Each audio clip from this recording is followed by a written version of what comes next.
pemirsa, jumpa lagi di Economic Challenges. Jepang telah lama menjadi mitra strategis hubungan ekonomi bagi Indonesia.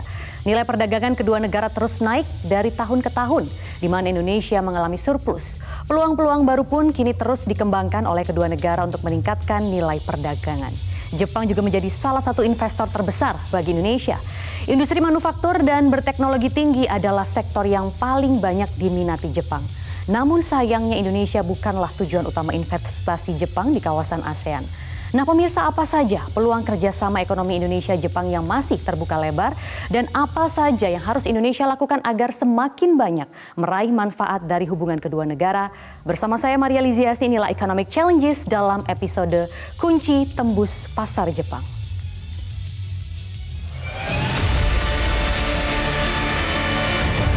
Kalau sudah ada kaisarnya masuk, kepala negaranya masuk dan happy, itu adalah karpet merah yang sudah digelar untuk Indonesia maupun sebaliknya.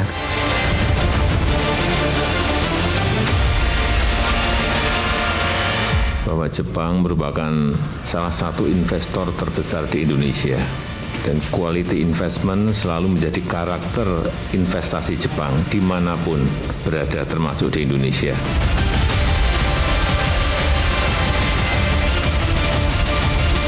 Jepang kan selama ini telah mempunyai banyak investasinya selama 65 tahun. Nah tentu mereka sudah memahami bagaimana Indonesia.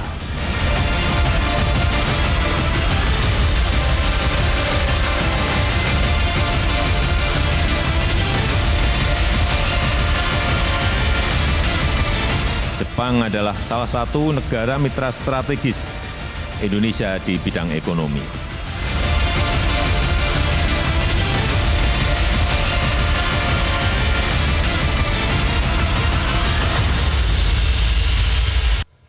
Dan langsung saja pemirsa, kita perkenalkan narasumber untuk malam ini. Yang pertama ada Muhammad Lutfi, mantan Menteri Perdagangan Republik Indonesia yang juga pernah menjabat sebagai Duta Besar Indonesia di Jepang.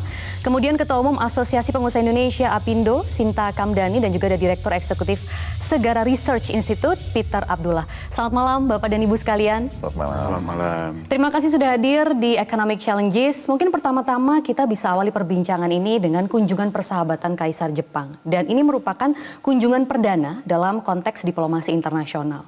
Memang patut digarisbawahi pemirsa jika kunjungan Kaisar Jepang ini tidak bernilai secara politik karena memang sebagai simbol negara Kaisar Jepang tidak memiliki kewenangan politik. Tapi apa sebenarnya momentum yang bisa digunakan Indonesia untuk meningkatkan kerjasama khususnya dalam bidang ekonomi? Pak Lutfi? Ya, saya melihat memang kunjungan pertama kali ini sebenarnya mempunyai arti penting. Meskipun kalau saya lihat di Indonesia tidak semarak karena kalah mungkin dengan kedatangan tim Argentina sepak bola, tetapi sebenarnya dengan kunjungan Kaisar Jepang ke Indonesia ini menunjukkan bahwa betapa pentingnya Indonesia di kawasan. Dan ini untuk beliau datang, untuk Kaisar Jepang datang ke Indonesia ini adalah keputusan kabinet, keputusan parlemen yang kemudian dikonsultasikan dengan Kaisar untuk persetujuannya. Jadi kalau di Jepang itu sangat rigid sebenarnya untuk memutuskan kemana beliau pergi yang pertama itu. Baik. Nah penting juga kenapa? Karena Indonesia ini dianggap sebagai, kalau saya waktu Duta Besar mengatakan bahwa kita ini de facto ally, de facto sekutu. Kenapa? Kita mempunyai nilai-nilai yang sama. Nilai demokrasi, nilai keterbukaan, nilai menjunjung tinggi hukum. Dan inilah yang menyebabkan ketika kita duduk di kawasan, Indonesia dan Jepang seperti dua sahabat yang tidak pernah terpisahkan. Oke, jadi bisa menjadi momentum apa nih yang ditingkatkan dari sini kalau Pak Lutfi melihatnya? Nah, dengan keputusan yang saya utarakan tadi, kabinet, parlemen, kemudian dikonsultasikan, jadi dianggap bahwa Indonesia ini menjadi negara yang strategik untuk pasar Jepang, gitu kan ya, untuk kerjasama, terutama untuk keterbukaan dan demokrasi ini yang sekarang ini menjadi salah satu pilar utama daripada kedekatan-kedekatan di kawasan. Jadi kalau kita lihat tren daripada diplomasi internasional, tadinya kan dari bipolar gitu ya, maksudnya jadi dua sistem, kemudian jadi multilateral, sekarang mulai decoupling lagi dan melihatnya itu kamu teman siapa di kawasan ini gitu loh. kita tidak pernah mau memilih teman siapa kita Indonesia akan berteman, karena semua adalah teman. Tetapi ini yang mesti kita manfaatkan karena kita mempunyai nilai-nilai yang sama dengan Jepang untuk bagaimana mendahulukan kepentingan Indonesia secara diplomasi, karena runtutannya untuk mendapatkan Indonesia emas 2045 ini menjadi sangat penting. Kenapa? Karena kita mempunyai deadline yang ketat untuk mencapai sana. Salah satu tujuannya adalah bagaimana menciptakan Indonesia yang sejahtera dan Indonesia maju dari yang sekarang di middle income country menjadi high income country.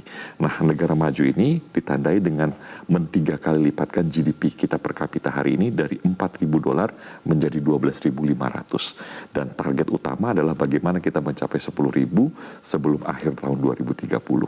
Untuk bisa mencapai sana, Maria, hanya 2 kata kunci, yaitu satu, investasi, dan yang kedua adalah transfer of technology.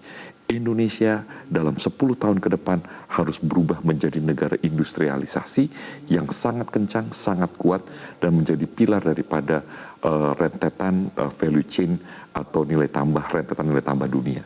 Untuk itu baru bisa Indonesia graduate dari middle income. Nah, itulah yang akan kita bahas di sini. Investasi apa yang bisa maju ke depannya dari hubungan diplomatik kedua negara? Mungkin kalau Bu Sinta sendiri dari Apindo melihatnya selama ini kerjasama ekonomi Indonesia-Jepang tuh evaluasinya bagaimana? Dan ke depannya apa lagi yang bisa digali, Bu, dari sini? Ya, jadi mungkin pertama-tama kalau kita lihat dari nilai investasi Jepang ke Indonesia, mungkin kalau dilihat dibandingkan dengan negara-negara ASEAN lainnya, Indonesia masih di bawah ya. Betul. Nah, tapi kita melihat perjalanan yang panjang gitu, dan kalau dilihat mungkin hubungan Indonesia-Jepang ini tidak hanya sekedar Jepang berinvestasi di Indonesia, tapi punya satu hubungan persahabatan yang cukup baik ya. Jadi maksudnya kalau dilihat tidak hanya dari segi ekonomi, tapi juga dari segi politik, budaya, dan lain-lain, sosial, itu semua tercakup gitu. Yeah. Dan mungkin kalau kita lihat Jepang, itu mungkin 2 hal utama. Pertama, kita melihat juga tidak hanya dari investasi, tapi kita juga melihat bahwa tadi aspek transfer of technology yang tadi disampaikan Pak Lutfi. Jadi capacity building yang diberikan oleh Jepang ke Indonesia. Saya rasa itu harus jadi perhatian juga, karena kita sudah punya 3 perjanjian dengan Jepang ya. Pertama dengan IJPA, jadi Indonesia Japan Economic Partnership Agreement. Actually itu yang pertama loh. Perjanjian perdagangan bilateral pertama Indonesia, yaitu dengan Jepang. Kemudian ada ASEAN JPA dan kemudian ada RCEP. Jadi dari segi kita melihat perjanjian yang berhubungan secara bilateral ini juga sudah signifikan. Nah, tinggal sekarang bagaimana kita bisa merealisasikan itu semua untuk penguatan yang lebih jauh. Nah, kita melihat bahwa memang kalau dilihat dari perusahaan-perusahaan Jepang yang sudah masuk ke Indonesia, ini kan perusahaan-perusahaan yang jelas cukup besar ya, dan juga kalau dilihat dari segi mungkin peningkatan jumlah daripada perusahaan-perusahaan baru ini yang mungkin harus jadi perhatian. Nah, sektor-sektor yang menjadi juga pusat perhatian daripada Jepang untuk Indonesia, ini kita juga lihat bahwa masuk ke dalam aspek yang berhubungan dengan let's say infrastruktur, kemudian yang hubungan dengan kita sekarang lihat banyak ke tersier juga ya, ke utility, power dan lain-lain, tapi juga masuk ke dalam aspek yang namanya advanced manufacturing. Itu kan sesuatu yang memang Jepang otomotif udah nggak usah dibilang deh, itu udah paling besar, paling besar Indonesia itu kan dipegang oleh Jepang gitu. Jadi otomotif ya itu udah nomor satunya. Tapi selain daripada itu kita juga lihat banyak potensi seperti apakah itu di EBT ya, apakah itu di EV ecosystem, itu juga sesuatu yang sekarang juga banyak diperhatikan. Tapi di luar itu semua saya juga mau melihat Jepang ini bahwa potensi yang kita selalu kurang mungkin kita perhatikan adalah memang actually Jepang mensupport dari segi pengembangan UMKM Indonesia.